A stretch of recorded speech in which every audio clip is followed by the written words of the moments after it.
When Mark sent me an email, I was like, straw bale gardening, it's awesome because I know the guy that literally wrote the book on straw bale gardening. He invented the process. And his name is Joel Carson. And he lives, my mind's going blank here, somewhere in the Midwest. It's either Michigan, somewhere up in that area. Might be Wisconsin. But he grew up on a farm, and what he noticed was the kind of the discarded hay bales and straw bales that they would decompose over time, and you got this beautiful compost out of them.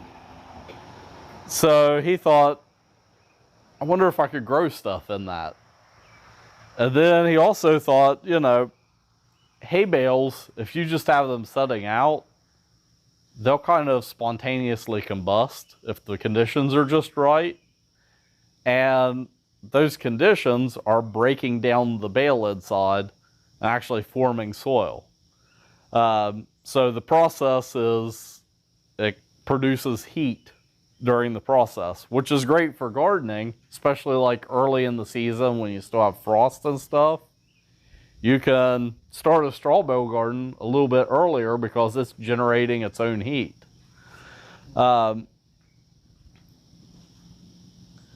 So with straw bales, there's a few reasons why you might want to use straw bales. If you have poor soil in your area, this completely bypasses soil, so it's a great option for that. Also, if you have limited space, a straw bale has a really small footprint, and it's kind of like Legos. You can lay them out in different layouts. You can also do different shapes. I've seen people stack them up and build different tiers of a straw bale garden. But you can grow it and shrink it to whatever size fits your needs. Also, there's no containers and minimal soil. The straw bales are cheap. So, relatively speaking, you can get a straw bale for a few dollars, where dirt, like a bag of potting mix, is pretty expensive. So if you're trying to fill up something like raised beds, I just put in 6 4-foot by 8-foot raised beds, and it cost me a little over $200 to get just topsoil delivered, not even potting mix, just topsoil to put in them, to get it up to where I could start adding potting mix as a top layer. So that gets expensive. It's also accessible. So if you have trouble getting down, it's up higher even than a raised bed. So I built my raised beds out of 2x12s, and this is taller than a foot, so it's still easily accessible. So that's some of the benefits of straw bales. There's a few steps to building a straw bale garden, and the first is planning the layout and the placement. The next step that you have to go through, and it takes about 12 days to do, and that is conditioning the bales. You could take this straw bale and plant stuff on it, but it doesn't have that process going on inside that's breaking down the bale. And it's really that decomposition inside the bale that's providing the nutrients to the plants. So starting off, you have to condition the bales to kind of jumpstart that process. And after you've conditioned the bales, then you can plant the bales, and then it's just a matter of doing maintenance on them throughout the summer. Another benefit of having a straw bale is you're not growing in soil, so you don't have to worry about weeds. We'll talk about it a little bit later. You can get some wheat starting to sprout in straw bales, especially if it's straw that hasn't been winnowed. It can still have some seeds in there that could sprout, but usually they die back pretty soon. So that's one of the things. And then harvesting, and then at the end of the season, you can actually save the bales and reuse them. So, John, there's a couple right there by the tree that are in the process of being reused. yeah, so over there we've got a couple that they look like a year old or so. Yeah. But yeah, you can reuse the bales, and a little bit later I'll talk about some crops that actually do better in bales that are like a year old or so, and ways that you can use the bale even after it starts to fall apart.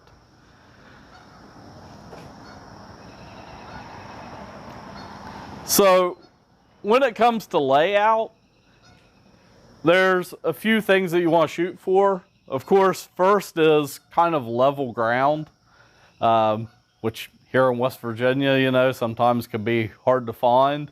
But again, that's the great thing about straw bales is you can kind of build your own layout. So you might be able to do like a terrace sort of layout if you've got a hillside. If you've got a flat enough area, you could do like a long row or something like that, depending on the contours of your own land. That's sort of where the configuration comes in. I've got these two setting here, kind of a 90-degree angle. One thing that's popular is to build kind of a U-shaped straw bale garden. And if you're dealing with something like deer, then you can build a U-shaped garden, drive some stakes in and put some fencing around it to keep the deer out. That way you've kind of got it all contained into one area. I almost stuck in the presentation, somebody had done that, and what they used as the gate to get into their garden was an old screen door, which I thought was kind of smart, great way to upcycle. Whenever you place the bales, and these bales are weird, they're kind of put together the opposite way of how a straw bale normally is. When you place the bales down, you want to put the cut ends pointing up, because the bale itself kind of acts like a giant sponge. And if you think of it, it's like kind of like a bundle of drinking straws. If you take straws and bundle them up, you want it so the straws are vertical, and that way when water lands on it, it goes down into the straws, and it kind of helps wick water through it and helps hold the water. I said these bales are backwards because it's got the cut ends, but the strings are running along the top of it. Normally on a straw bale, you've got the cut ends, and then the strings run along the side. So if you're buying straw bales, you want to look at how the cut ends are oriented. Normally, it would be the opposite direction of this. You would have the strings on the sides with the cut end up. So the bale would kind of be laying on its side. Another thing is end posts. So at the end of the bales, you want to drive in stakes to help hold them in place. Over the course of the summer, sometimes, depending on what the twine's made out of, this is actually a plastic twine on this, or like a nylon. That'll tend to hold up better, but if it's something like a twine that can kind of break down over the course of the summer, your bale might pop open. So driving in a couple stakes helps hold it. If you drive in like a T-post, like they use, say, for fencing, you can actually drive those in on each side and then run wire in between to act as a trellis. And that's another great option. Like if you're doing tomatoes, you can do what they call the Florida weave, where you kind of weave the strings in and around. That's what I do with the tomatoes in my garden. Over on our YouTube channel, we actually have a video on the Florida weave. It's a great method because you can have multiple tomatoes with one stake or two stakes in between. And the last thing is irrigation. So in the picture here, you can see them putting the dirt on top, and what they're doing there is they're burying in the layer of soil, they're burying a drip hose, an irrigation line. And that way you can kick it on and irrigate the entire bale. Another way to do it is with drip irrigators, where you've got the smaller tubes going out with the little emitters on them. When it comes to setting up the bales and getting them started, that's part of the process, is getting water into the bale. Now these, when we were moving them over here, these weigh a ton where they were sitting outside and they got rained on. So they're already pretty soaked. But getting the process started is really all about nitrogen. Getting nitrogen into the bale starts that decomposition process. So there's two different ways you can do it, is with an organic fertilizer or an inorganic / chemical fertilizer. So I brought a couple nitrogen sources here. One is urea, so that has a ton of nitrogen in it. And then the other one that some people kind of get grossed out about is blood meal. And that's another great way to add nitrogen. And blood meal also has the added benefit of sometimes it works as a deterrent for deer. They'll smell the blood and want to stay away from it. It's also good like to use, like out in the garden, you can sprinkle blood meal around your corn, and that gives the corn the nitrogen that it needs. So during the conditioning process, you're kind of loading it up with nitrogen and then watering that in. So for day one, it says if you're using an organic fertilizer like blood meal, to use 3 cups. And you just kind of sprinkle that along the top of it and then water it in with a hose. And you want to go until the bale is like completely saturated with water, because it's like a giant sponge. And then day 2, you're skipping. Then day 3, you're adding 3 more cups and watering it in. Day 4, you're skipping. But on those days that you skip adding nitrogen, you're still watering it. And then you do that kind of up to day 6. And then day 7, you cut the amount of nitrogen in half. And day 7, 8, and 9, you're adding half the amount of nitrogen, but you're still adding the water to it. And then when you get to day 11, you let it rest. So you don't water it that day, you don't add any nitrogen to it. And then day 12, if you're dealing with an organic fertilizer, you want to wait about 5 additional days. And that's because organic fertilizers, it takes time for them to break down. With a chemical-based fertilizer, and urea is a chemical-based fertilizer, it's immediately available to be used. So it doesn't have that breakdown time. With an organic fertilizer, it takes time for it to decompose and release its nutrients. So on day 12, if you're dealing with a chemical fertilizer, which you're also adding less amount to it, so only a half cup instead of 3 cups. And again, that's because of that breakdown time. But on day 12 with chemical fertilizers, you can plant it that day. And that gets us to the next step, which is planting. And there's a few different ways to plant.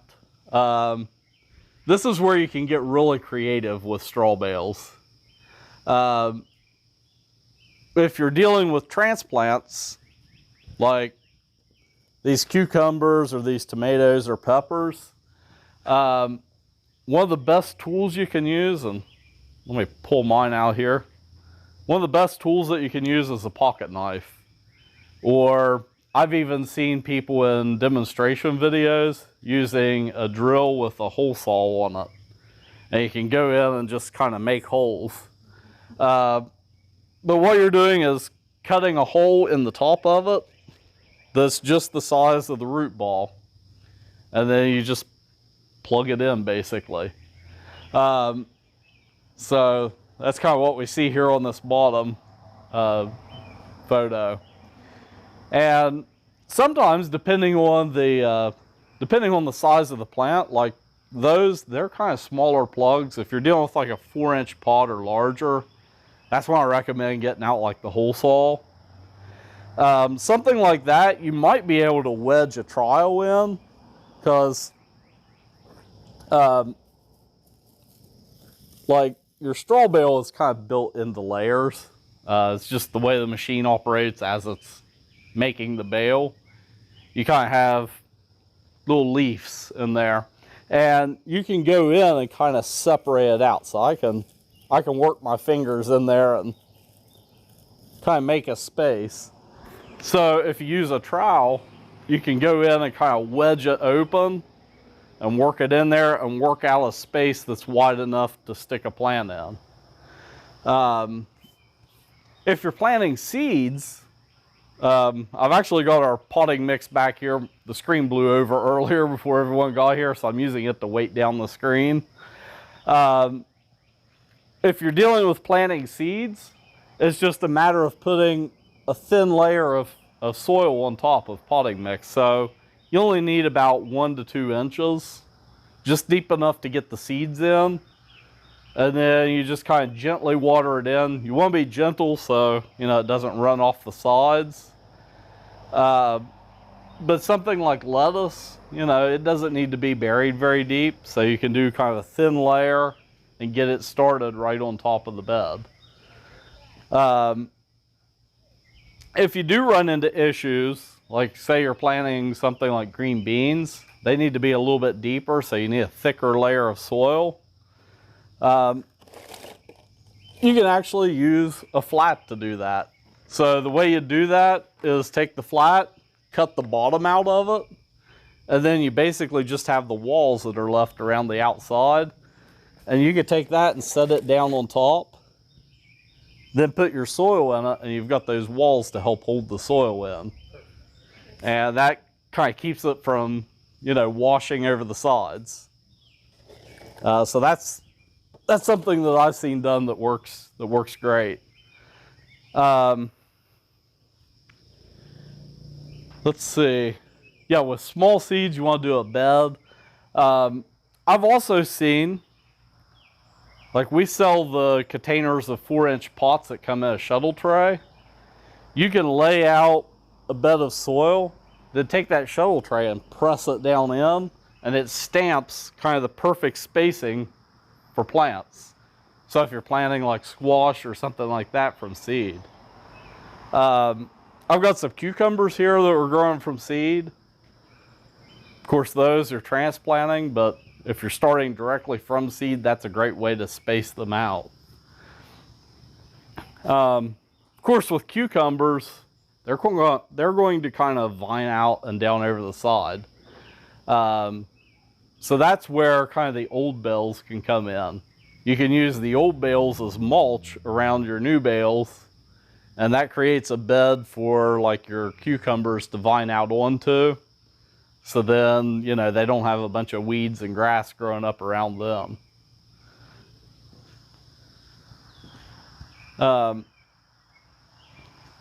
Some crops with special needs. Things like root crops.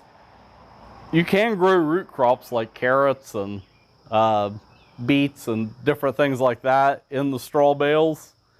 They'll grow right down in. You can grow them from seeds or sets. It works either way. Potatoes, that's another one that's better to do in a second year bale.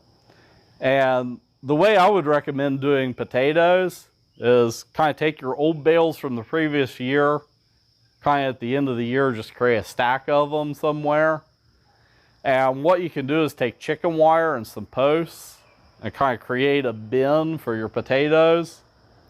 Plant the potatoes in a layer of straw down at the bottom. Then as the potatoes grow up, you can keep adding that used straw in on top of them. And, you let them grow till there's about 6 inches sticking up out. Then you put more straw in till just the tops are sticking out. Let them grow a little bit more, add more straw. And you'll end up with a long stem. And over that stem, it's all going to branch out and grow potatoes. So you can end up with a ton of potatoes that way. Corn is the one thing that's kind of not recommended for straw bale gardening. There's a couple reasons. One is that it needs a ton of nitrogen. So, you know, it's going to eat up all of the nitrogen that you put in to kind of kickstart the decomposition process. So once the corn takes root, it's going to suck all that nitrogen out and kind of stall the process. But also, with corn, you've got this really tall plant sticking up out that's basically a giant sail. The wind can catch it and it can tip over the entire bale. So all of the books and everything that I've read on straw bale gardening, they say, kind of stay away from corn. In fact, I think in the diagram there, you won't see any corn plants in it. Then herbs and flowers, you can actually plant them into the sides. So again, you can kind of take a trowel, kind of wedge in between the straw and make little openings and plant stuff along the sides. Some good companion plants for gardening is like marigolds. You can plant those, and marigolds will help deter some pests. They don't like the smell of the marigolds. Let's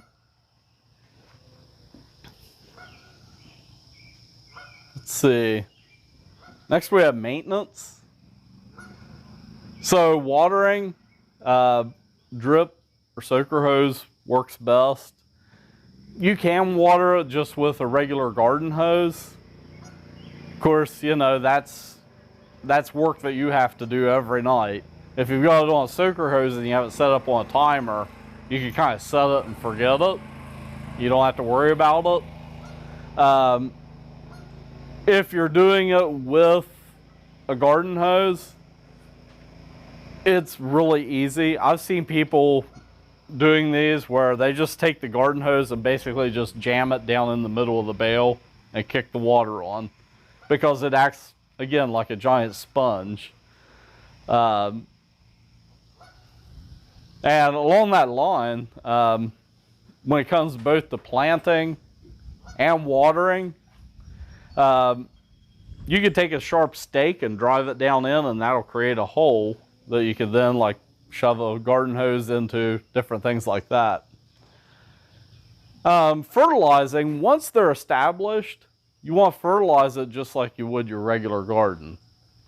So once you've gone through the conditioning process, just do your regular fertilizing. So something that I use in my garden to fertilize with is just an all-purpose fertilizer. This is Jack's Classic All-Purpose. This is, it's actually the exact same fertilizer brand that we use in the greenhouse. So our 30 acres of greenhouse, we're using Jack's to fertilize. It's just, we're getting it in 50-pound bags instead of a little, let's see, this is a 1.5-pound tub. But this is a 20-20-20 fertilizer, and it's a great all-purpose water-soluble fertilizer. So you just dissolve it into a watering can and then water your bales with it. And again, the bales are like a giant sponge. They'll soak up that fertilizer and hold it for the plants. That's another benefit. I mean, we've got some great weather this evening. If it had been yesterday evening, it was a little toasty out. So this time of year when we get into hot weather, that's where a straw bale garden works great, because your regular garden, you're gonna have to be out there watering it almost daily to keep it hydrated. A straw bale garden, you don't have to water it as often, because, you know, it's holding that water and slowly releasing it for the plants. I'd mentioned end panels. So over here, this is actually Joel, but he's driving in a stake there and is running wire for a trellis. And something that he recommends doing, which with the price of lumber the way it is, I don't know how economical it would be now, but he runs like a 2x4 along the top between the posts, and that kind of helps give the trellis some rigidity. Another thing you can do that I've seen people do is use cattle panels. So they're the big wire panels that normally you'd use with posts like this to form pins on a farm. You could take those and bend them into arches. So you could take 2 bales, like one on each side, have a cattle panel arch going up over it, and then you can plant like your cantaloupe vines or gourds or different things like that to kind of vine up over it. Something like bottle gourds, you could do that. Then they would kind of hang down in the middle. It also just creates a pretty arch for your garden. You could do something like that at the entrance with a cattle panel. Another thing that I've seen along those same lines of using like cattle panels is having the bales on each side, but attaching the cattle panels on the outside. And then in the springtime, in early spring, they cover the entire straw bale garden with plastic, and you have a ready-made greenhouse. So you can start your plants in it. Then once we get warmer weather, you can pull the plastic off, and depending on what type of plants there are, you could just leave the cattle panels there, and you already have the trellis built. So that's another possibility. Some problems that you might run into. Number one, since you're dealing with a big soggy straw bale, that's going to be a magnet for slugs. So there's a couple ways that you can deal with slugs. One is using iron phosphate. That'll kill the slugs. Another is a product that we carry in our stores. It's kind of an organic pesticide, but it's called Slug Magic.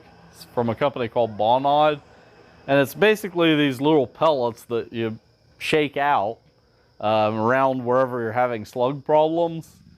And the way that it works is basically the slugs eat it and it clogs up their digestive tract and kills them. But it works. I was going to bring some, and I got all this stuff this evening at our Mason store, and they were sold out of Slug Magic. So yeah, it's popular. There are a couple things that are kind of mild irritants that you might see pop up in your straw bale garden, but they aren't really a problem. And the first thing is mushrooms. So I've got a picture here of some of the mushrooms that you might get growing out of the side of your bale. They're kind of slimy, kind of gross, but they don't really hurt anything. That's just a sign that all the nitrogen and everything that you gave it at the beginning is doing its job and decomposing the bale on the inside. And actually, mushrooms like this and fungal growth, that's a good thing because it's helping break down the bale inside and releasing those nutrients. Another thing is you can get wheat that sprouts. So I've seen straw bale gardens before where, yeah, they kind of look grassy on the side because you got this wheat sprouting out the side of them. There's a few ways you can deal with that. You could just let it go. And once we get into summertime and it heats up, it's going to kill that wheat because it's basically seedlings. And you get one really good hot day and it'll kill them. Another thing that you can do is take a little sprayer with some vinegar in it and just lightly mist the little wheat sprouts. Of course, try not to hit your plants because it'll take them out also. But yeah, you can do that and that'll kill off the wheat along the side. But generally, whenever that happens, it seems like it always sprouts out the sides of it for some reason. I don't know if it's how the bales were oriented initially or what. So that's a couple problems that you can have starting off.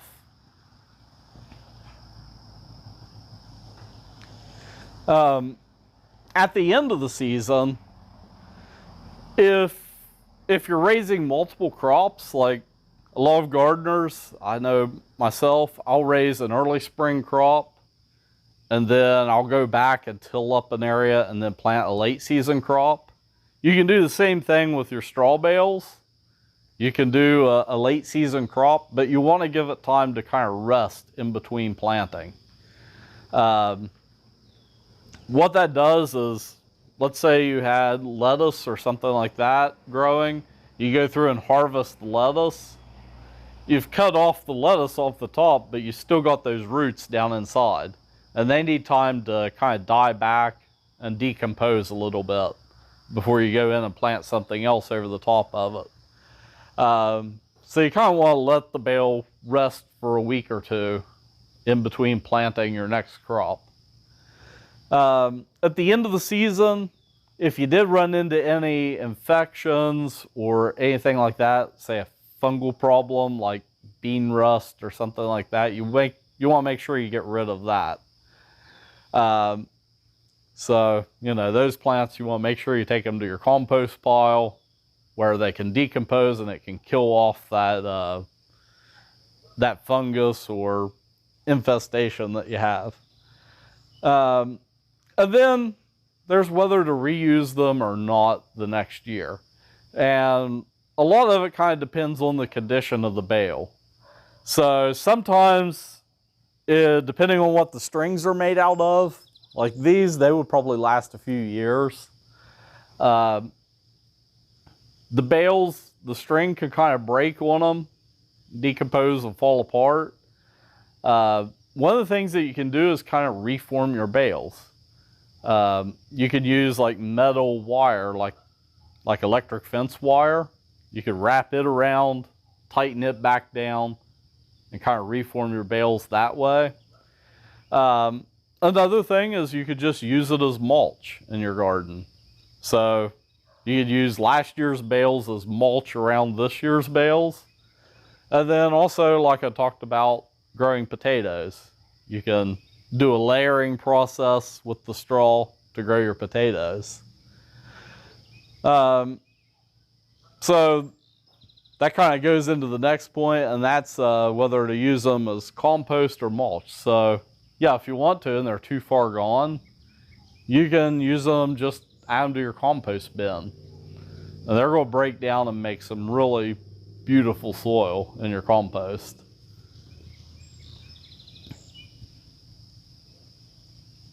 The last slide that I have here is Joel Carson, that literally wrote the book on straw bale gardening. Big thing that he's doing is going to other countries and showing them how to do straw bale gardening. I interviewed him a couple years ago for a blog post that I was working on, and he talked about it, and it just kind of blew me away, because the areas where he's showing them how to straw bale garden, they do a lot of monoculture. So the main thing that they're growing in the area where he was working, I think it was in Indonesia, they're mainly just growing rice. So it's a starch crop. They're growing it, selling the rice, and then buying canned foods and things like that to kind of maintain themselves with. So you're not getting a lot of the nutrients that you need. Also there they have a monsoon season, because you need swampy land to grow rice in, so you can't grow normal vegetables. So what he developed is this method where they go in and they basically dig out a pond. They excavate out a big pond and then mound up that soil that they excavated. And then on top of that mound, they're doing straw bale gardening using rice straw. And what happens is the monsoon season hits, it fills up the pond with water when the whole area floods. At the same time, they've got their rice straw bales up on top of the mound where they're starting their garden.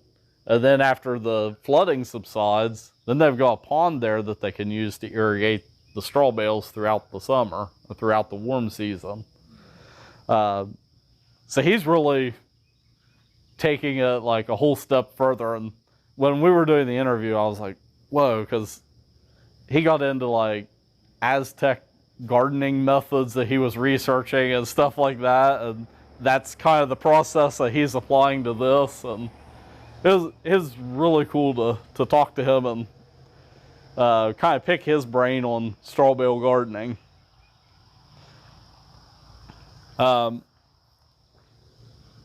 Does anybody have any questions?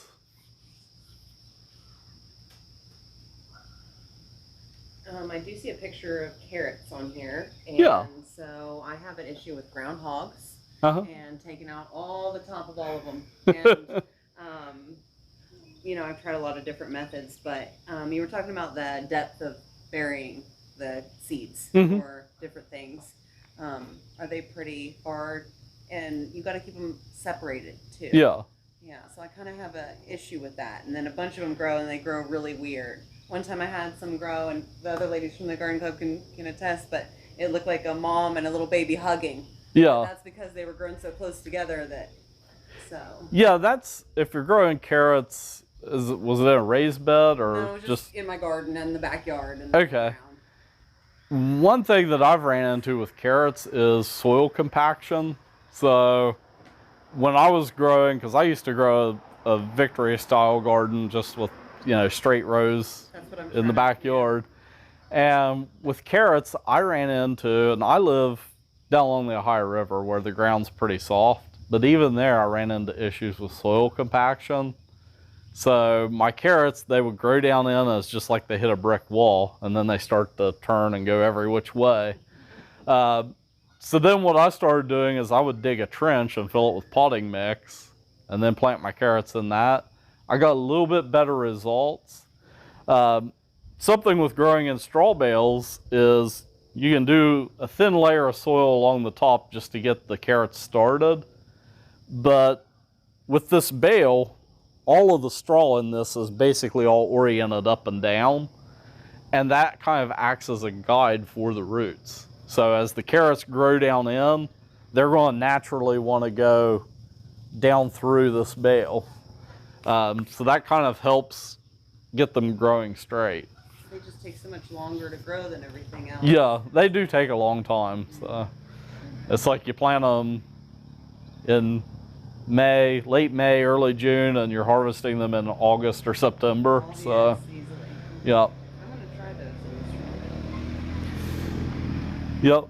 So that's one interesting thing is with root crops. Over the course of the summer, root crops is amazing the force that they can exert as they're growing out.